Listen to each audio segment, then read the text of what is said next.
दोस्तों, एक लड़की की सरकारी बैंक में नौकरी लगती है। मात्र 24 साल की उम्र थी, नया नया जोश था। पूरी मेहनत पूरे लगन के साथ वो काम करती है। सुबह 10 बजे से लेकर 4 बजे तक उसके काउंटर पर भीड़ जमा ही रहती थी। इसलिए नहीं कि वो लड़की बहुत ही खूबसूरत थी, बल्कि इसलिए कि वो लोगों से बहुत प्यार से बातें करती थी, उनको अच्छे से समझाती थी और संतुष्ट होने के बाद ही अपने काउंटर पर से उनको भेजती थी। तो दोस्तों, ऐसे में लोग भी उस काउंटर पर जमा रहते थे कि जिनका काम किसी और ही काउंटर पे होता था। और कुछ मस्करे टाइप के लोग भी होते थे जो जानबूझकर बातों को गोल गोल घुमाते थे और समझते हुए भी ना समझने का नाटक करते थे। दोस्तों, इसके अलावा जो प्यून से लेकर मैनेजर तक उस लड़की को चाहते थे, उसको मानते थे, उसे इम्प्रेस करने की कोशिश में लगे रहते थे। लेकिन किसी को उसके दुख से, उसके दर्द से कोई लेना देना नहीं था। दोस्तों, ये बहुत ही रोचक, बहुत ही इंटरेस्टिंग कहानी है। आइए जानते हैं पूरी कहानी इस वीडियो में। लेकिन वीडियो में आगे बढ़ने से पहले बस एक ही रिक्वेस्ट कि आप वीडियो को लाइक कर दीजिए, चैनल को सब्सक्राइब कर लीजिए ताकि मेरा हौसला बढ़ता रहे। दोस्तों, जो लड़की होती है उसका नाम होता है सारिका। आपने बैंकों में अक्सर देखा होगा कि 8-10 काउंटर होते हैं, लेकिन ज्यादातर भीड़ एक ही 2 काउंटर पर दिखाई देती है। तो जो सारिका थी, पीओ के पोस्ट पर थी, तो उसके भी काउंटर पर लोगों की भीड़ जमा रहती थी, दिन भर परेशान रहती थी।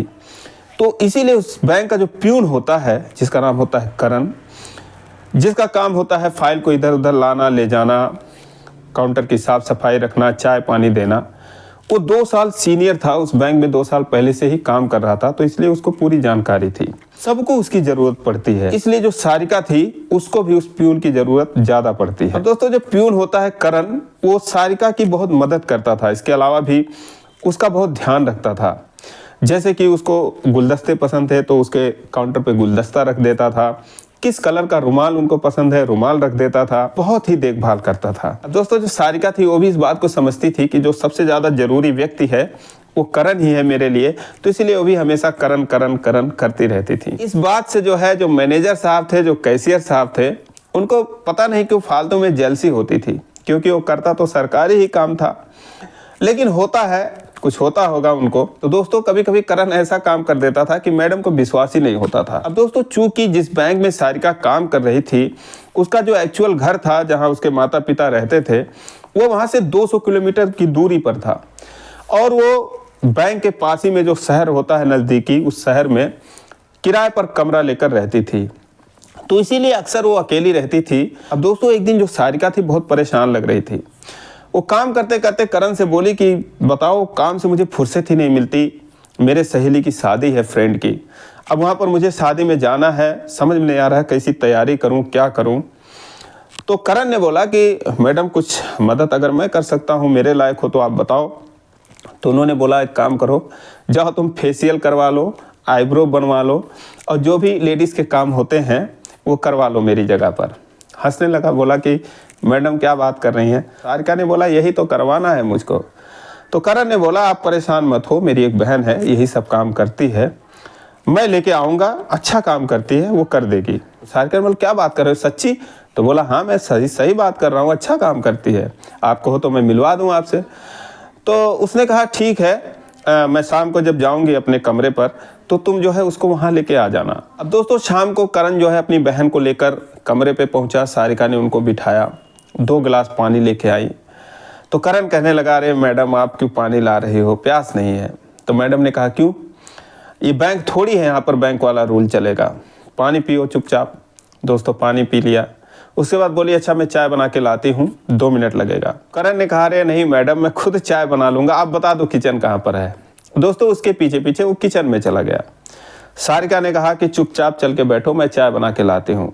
तो करण ने कहा, मैडम आप मेरी बॉस हो, आप मुझे चाय बना के पिलाओगी, अच्छा नहीं लग रहा है। तो सारिका ने कहा, मैं बॉस हूँ ना, तो मैं कह रही हूँ चल के बैठो। दोस्तों, जाके बैठ गया, चाय पानी पिए। उसके बाद सारिका ने कहा, तुम्हारी बहन है तो मेरे पास यहीं रुक जाएगी, जो करना होगा आराम से करेंगे, लेकिन उससे पहले अभी टाइम है, अगर मेरे साथ मार्केट में चलो तो कुछ खरीद भी लेती हूँ। दोस्तों, तीनों लोग मार्केट गए, आराम से घूमे टहले, गिफ्ट वगैरह खरीदे, बाहर से खाना खाए, डिनर किया उन लोगों ने। उसके बाद चले आए। जो करण था बाइक लेके अपने घर चला आया, और जो दिव्या थी, उसकी बहन थी, वो वहीं पे रुक गई। तो अगले दिन सारिका जो है दिव्या को कार में बिठाई, लाके बैंक पर छोड़ दी। करण जो है किसी के साथ उसको घर पे भिजवा दिया।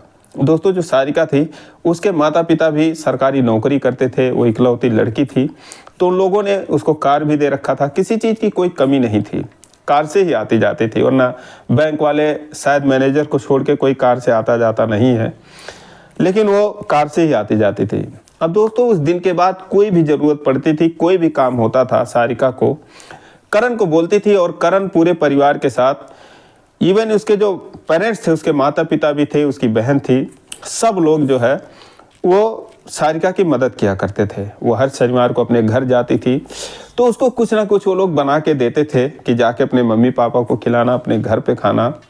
वहाँ से भी जब वो कुछ लाती थी स्पेशल चीज़ तो करण के साथ शेयर करती थी। दोस्तों इन सब चीज़ों को लेकर जो बैंक में कर्मचारी थे, जो स्टाफ थे, उनमें जेलसी होने लगी कि जो सारिका है वो प्यून को इतना भाव देती है, लेकिन उनको नहीं पता कि वास्तव में करण उसके लिए कितना ज़रूरी था। अब दोस्तों एक दिन मैनेजर साहब ने सारिका से कोई कागज़ मांगा तो सारिका ने करण को दिया कि जाओ इस सर को दे आओ। दोस्तों ऐसे ही अक्सर होता था, लेकिन उस दिन जब वो गया उनके केबिन में तो उन्होंने बोला कि तुम क्यों आए हो, जाओ मैडम को भेजो।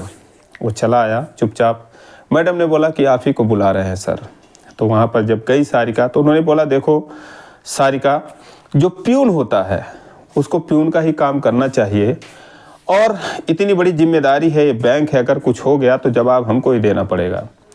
तो बोली सर मैं समझी नहीं, वो तो इतना अच्छे से काम करता है, उसी की वजह से मैं सब कुछ मेंटेन कर पाती हूँ, वरना इतना सारा काम होता है, अकेले कैसे होगा। दोस्तों उन्होंने कहा कि इतना ज़्यादा मेंटेन करने की ज़रूरत नहीं है, जो तुम्हारे मतलब का हो, तुम्हारे बस का हो, वही करो, ज़्यादा हाथ पाँव मारने की ज़रूरत नहीं है। अब दोस्तों पता नहीं कि मैनेजर साहब अपनी वाली करने लगे कि मैं तो मैं हूँ, करण को दूसरे कामों में बिजी रखते थे, सारिका अलग परेशान होती थी, दिन भर वो थक जाती थी। एक दिन सारिका ने कहा, चूँकि वो पढ़ाई भी करती थी, आगे की तैयारी करती थी, तो उसने कहा करण से कि करण अगर कोई 1-2 महीने के लिए, 2-4 महीनों के लिए मेरी मदद कर देती कोई लड़की या कोई लेडीज़, तो 1-2 घंटे जो मेरा टाइम वेस्ट होता है खाने बनाने में, तो उससे मैं फ्री होकर अपनी पढ़ाई कर लेती। तो करण ने अपनी माँ से कहा कि मम्मी ऐसी बात है, कोई मैडम को मिले तो लड़की। तो उसकी माँ ने कहा मैं ही चली जाती हूँ। दोस्तों उसकी माँ कुछ दिन वो जो उसकी बहन थी दिव्या, इन लोगों ने मैडम के साथ रह के उनकी मदद करी और बदले में एक भी पैसा नहीं लिया। अब दोस्तों सब कुछ ठीक ठाक चल रहा था, 1 साल बीत गया, लेकिन इसी बीच में एक खबर आती है जिससे सारे लोग उदास हो जाते हैं। जो सारिका थी उसका ट्रांसफ़र हो चुका था। अब दोस्तों इस बात से सारे लोग दुखी थे, करण जो है बहुत ज़्यादा दुखी था। कहीं ना कहीं सारिका को भी दुख लग रहा था, क्योंकि कोई भी जगह एक बार छोड़ के जाओ तो थोड़ा सा वो होता ही है। दोस्तों संडे का दिन था, सारिका का कमरा खाली हो रहा था, करण वहाँ पर मौजूद था, टेम्पो पे सामान लद रहे थे, काफ़ी सामान उसने रखा हुआ था, सोफ़ा, फ्रिज, एसी वगैरह। तो सारिका के मम्मी पापा भी आए हुए थे अपनी बेटी को लिवाने। तो सारिका ने करण को बुलाया और अपनी माँ से बोला मम्मी देखो यही करण है, और इसी की वजह से मैं यहाँ पर 2 साल नौकरी कर पाई हूँ इतने अच्छे से, वरना मेरे लिए यहाँ पे बहुत मुश्किल होता। उसकी माँ ने कहा बेटा जुग जुग जियो, तरक्की करो, आप लोगों ने मेरी बेटी की इतनी मदद करी है, लेकिन सरकारी नौकरी है, आज यहाँ कल वहाँ, लेकिन बेटा हर जगह ऐसे इंसान मिलते नहीं हैं। वाकई में तुम लोग बहुत अच्छे हो और मेरी बेटी की इतनी मदद करी आप लोगों ने। जाते जाते सारिका ने करण से कहा कि करण काश मैं तुमसे और कुछ कह पाती, लेकिन जो ऊपर वाले ने ये 2 साल बनाए थे, काश इसको 10-20 साल और बढ़ा के कर दिया होता हमारी लाइफ में, लेकिन शायद उसकी स्याही ख़त्म हो गई थी। By the way best of luck, ख्याल रखना अपना भी और बैंक का भी। उसके बाद दोस्तों सारिका की आंखों में आंसू आ गए, करण की भी आंखें छलक गई। दोस्तों वो चली गई। अगले दिन करण बैंक में आया, उदास बैठा था। मैनेजर साहब बुलाए, क्या हुआ बेटा, उदास क्यों हो? बोला नहीं सर कोई बात नहीं, कहाँ उदास हूँ मैं। अब दोस्तों जो करण था वो सारिका का इतना सम्मान करता था, इतनी इज्जत करता था कि कभी कभी सारिका कहती थी कि यार मैं भी तुम्हारी उम्र की हूँ, तो मेरी इतनी क्यों रिस्पेक्ट करते हो? तो बोलता था मैडम आप भले ही मेरी उम्र की हैं, लेकिन आप बहुत पढ़ी लिखी हैं, आप इतनी ऊंचे पोस्ट पर हैं, आपको इतनी जानकारी है, उतना मेरे ख्याल से मैनेजर साहब को भी नहीं है, तो इसलिए मैं पढ़े लिखों का बहुत सम्मान करता हूँ और ये मेरी ड्यूटी भी है कि आपकी इज्जत करूँ, आपका सम्मान करूँ।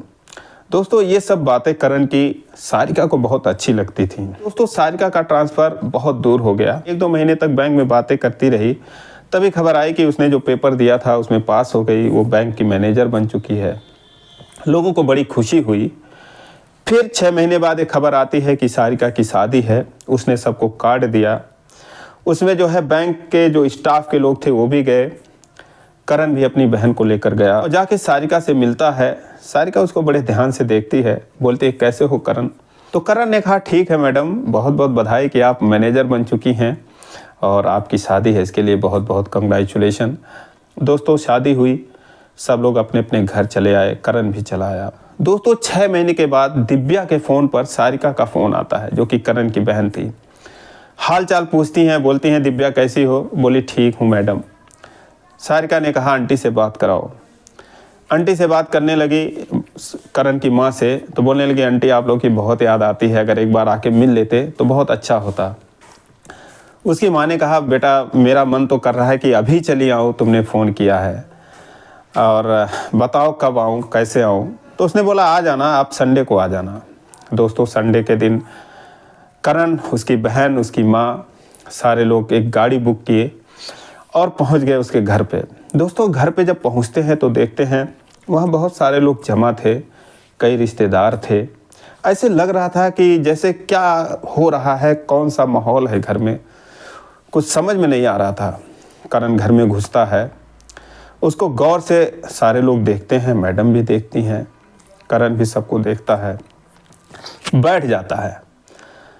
फिर सारिका कहती है कि बैठो मैं पानी लेके आती हूँ।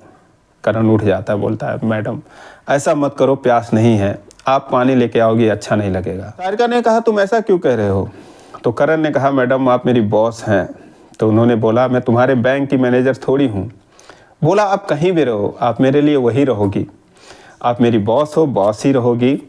और आप मेरे बैंक में नहीं हो तो क्या हुआ, आप मेरे दिल में हो, मैं आपका दिल से सम्मान करता हूँ। तो सारिका ने कहा लेकिन तुम ये बात कह रहे हो कि मैं बहुत अच्छी हूँ, लेकिन आज देखो मुझे कोई अच्छा नहीं कह रहा है। इन लोगों ने मेरी शादी करी, अच्छा घर ढूंढा, अच्छा लड़का ढूंढा, बिजनेसमैन, लेकिन वो 3-4 दिन लगातार पी के मेरे पास आया। उसके बाद मैंने उससे शिकायत करी तो उसने मुझे मारा पीटा भी। अब मैं उसको छोड़ के चली आई, मैंने उसको तलाक दे दिया। तो अब ये लोग कह रहे हैं कि मैंने गलत किया, अब तुम बताओ मैंने गलत किया या सही किया? करण ने बोला कि मैडम पेरेंट्स हैं, इनको तो बुरा लगेगा ही, इस तरीके से अगर शादी टूट जाए किसी की, लेकिन अगर मैं सच कहूँ तो आपने एकदम सही किया। आपको तो हज़ारों लड़के मिल जाएंगे, एक से एक मिल जाएंगे शादी करने के लिए, उसके साथ आपकी ज़िंदगी नरक ही हो जाती तो क्या फ़ायदा, आपके पास किस चीज़ की कमी है? तो सारिका ने कहा कि करण तुम शादी करोगे मुझसे? अब दोस्तों इतना सुनते ही सारे लोग सन्न रह गए। करण ने बोला मैडम आप कैसी बात कर रही हैं, मैं चपरासी हूँ, मेरी इतनी हैसियत नहीं है मैं कि ऐसे में ख्वाब देखूँ, आप क्या कह रही हैं? सारिका ने कहा मेरी नज़र में तो तुम बहुत बड़े हो, बहुत ही अच्छे हो, मैं जो कह रही हूँ वो बताओ, क्या तुम शादी करोगे मुझसे? अब दोस्तों करण कुछ समझ पाता, कुछ कहता, उससे पहले जो करण की माँ थी वो जाती है और सारिका को गले लगा लेती है, बोलती है बेटा मुझे तुम बहुत पसंद हो, ये भी तुम्हें बहुत मानता है और मुझे मंजूर है। दिव्या भी गई, लिपट गई। दोस्तों ये प्यार देखकर लगभग सभी लोगों की आंखें नम हो गईं। सारिका ने कहा लेकिन आंटी अभी तक करण ने कुछ बोला नहीं। तभी दोस्तों करण ने कहा कि मैडम मैं आपका एहसान ज़िंदगी भर नहीं भूलूंगा अगर आप मुझसे शादी करेंगे तो। दोस्तों उसके कुछ ही दिन बाद तलाक की प्रक्रिया पूरी हुई और सारिका और करण की शादी हुई। दोस्तों जब मैंने कहानी सुनाई आपको को ऐसा लगेगा कि क्या ऐसा भी हो सकता है? वास्तव में दुनिया में कुछ भी हो सकता है और ठीक ऐसा ही हुआ था। तो दोस्तों ये रही कहानी, आपको कैसी लगी? जरा भी अच्छी लगी हो तो यार चैनल को सब्सक्राइब कर दीजिए, वीडियो को लाइक नहीं किया तो लाइक कर दीजिए। फिर मिलेंगे अगले वीडियो में, तब तक के लिए जय हिंद।